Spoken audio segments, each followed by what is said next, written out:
The bigger the government, the smaller the citizen. This is one of the most important realizations about society you will ever have.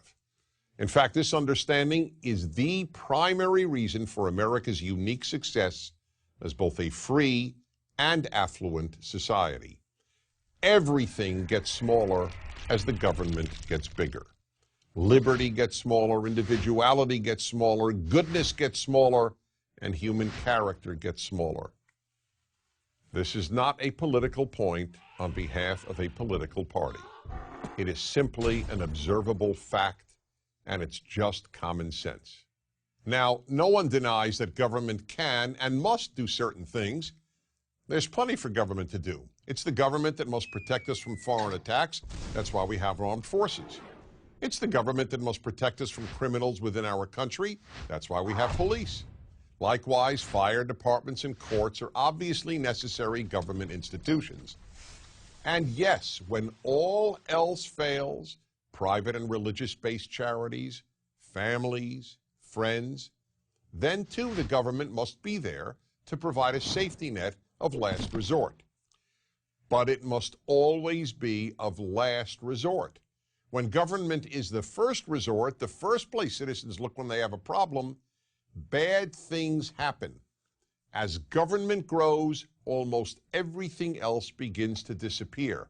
The first thing that goes when government gets bigger than it needs to be is goodness. Yes, goodness. As the state gets bigger, people simply do less good for their fellow citizens.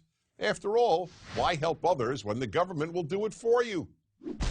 This is the reason that, as noted by the international nonprofit organization Charities Aid Foundation, and shown in study after study, Americans give more charity and volunteer more time to help others than do Europeans, not to mention just about everybody else in the world.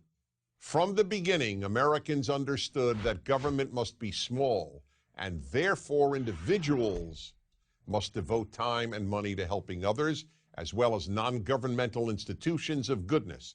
They have to be large and plentiful. Europeans, on the other hand, with their philosophy of big government, came to rely on the state to help their fellow citizens and even their own family members. The second thing that diminishes as the government grows is the character of many of its citizens. Just as taking care of others is a sign of moral character, so is taking care of oneself. Relying on others to take care of you when you are capable of taking care of yourself is just plain selfish and the very definition of irresponsible. And it gets worse. The more people come to rely on the state to take care of them, the more they begin to develop a sense of entitlement. A sense of entitlement is the belief that you do not owe others, but that others, in this case the state and your fellow citizens whose money supports the state, owe you. A sense of entitlement creates two other bad character traits: ingratitude and resentment. The more people expect to be given, the less grateful they will be for what they are given. And they get resentful when any of those entitlements are taken away. The third thing that bigger government diminishes is liberty. This should be obvious. The more government, the more rules, the less liberty. In much of Europe, for example, governments tell store owners how many hours they can keep their own stores open. That's right. In France and Germany, for example, you can't keep your own store open past a certain hour. And you can't open your store before a certain hour. And in the United States, the Federal Register was 2,620 pages long in 1936.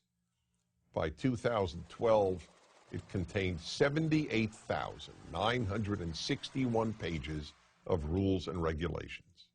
There are, however, some things big government always does increase: corruption, fraud, and theft. How could it not? Unless you think people are angels and that political power attracts angels, you know that a lot of people with almost unlimited power and with access to almost unlimited sums of money will abuse those powers. So for all these reasons, small government was the vision of the people who founded the United States of America. It is the major reason America has given more people more freedom and more opportunity to live a better life. than any other country has. I'm Dennis Prager.